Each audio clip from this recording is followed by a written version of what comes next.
Hello and welcome to Maw Maw's Best Cooking and More. Today we're going to show you a really sweet treat that's so easy to do. I remember eating these when we were first married.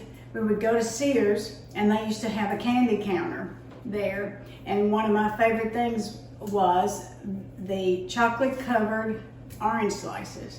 And so now, for several years I've been making them, so I wanted to share with you how to make them. But first, let's wash our hands.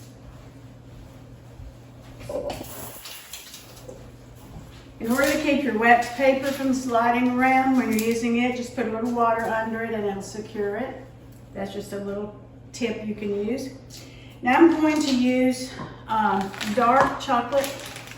And I'm just using the Nestle's Toll House dark chocolate. Now you can go get some real expensive chocolate if you want to, but who's gonna know the difference? So I'm gonna put this in the microwave. It's called a tempering bowl, I think is what they call it. It's for melting chocolate. So I'm gonna put it in the microwave and melt my chocolates. You want to do this a little bit at a time because you don't want to burn them. You don't want them to get too hard. So we're going to do it for a minute and see how they look. And then I'm sure it's going to take more than 1 minute. But I'm using half a bag to make about 30 of the orange slices. Now, when that melts, I'm also going to add 2 tablespoons of Gulf wax. And yeah, it is wax, but it won't hurt you. It's okay to eat a little bit of it. What it does is it keeps the chocolate solid. It keeps it from getting sticky, and it kind of makes it shiny, and nobody will ever know it's in there. So about 1.5 minutes. The chocolate looks pretty well liquefied. Now we're going to add our 2 tablespoons of Gulf wax, and the chocolate is hot enough that it's melting that into the chocolate. If it needs to go back in, we can do that. In fact, let's just do that. We'll put it back in for about 30 seconds. We want it to be really hot. Okay, so after we added our Gulf wax, we're going to also add 1/4 teaspoon of vegetable oil. Now, when you're working with chocolate, never ever add water or milk to it. To thin it, you add oil. And you don't want to add a whole lot of that. Okay, now what we're going to do, we're going to take our orange slices, drop them in, take a fork, get as much off as you can.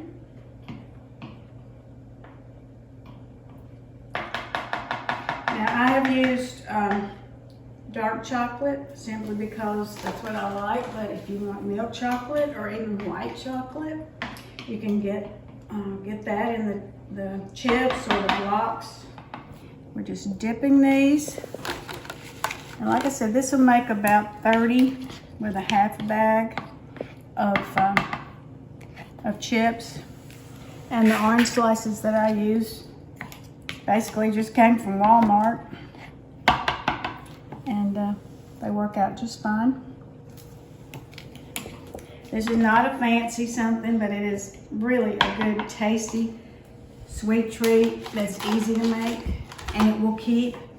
You can make these up and put them in an airtight container in your refrigerator, and they will keep for weeks. Except they don't last that long at our house. Okay, after you've refrigerated your orange slices, they've been dipped in chocolate, refrigerate them for a while, let them get firm, let the chocolate get firm. Then put about 1/3 of a cup of white chocolate chips or white chocolate bark in a quart bag. That's what I'm using. A little bit of orange paste to color it, or you can just leave it white. And then we're going to stripe these, and let me show you how they're going to look. They'll look real nice. It makes them just a little bit special. Makes them look a little bit fancy. And you'll need to refrigerate them again just for a few minutes to let that the striping set up. But then you've got a really cute little tasty candy. Okay, our little sweet treat is all finished. Chocolate covered orange slices. Something from my memory when I was a whole lot younger. I love them and I still love them. They're very easy to do, very tasty. And you can take these after you finish them and let them cool really well in the refrigerator, put them in an airtight container, and they will keep for weeks. So you can do ahead a little bit for Christmas or for special occasions and just have them on hand when somebody pops in. So hope you enjoy them. Try them. If you have any questions, leave me a question on Facebook and I'll try to get back to you. Watch for my next video. We're going to be making some cakes and pies and a lot of goodies. Hope to see you. Let's remember our verse for November. It's do everything in love. 1 Corinthians 16:14. Trying to remember these short verses. As I've gotten older, it's a little bit harder to remember Bible verses, but the short ones I can handle. So you probably can too. Why don't we try to do that? Let's see how many we can memorize together. Watch for my next videos. Looking forward to it.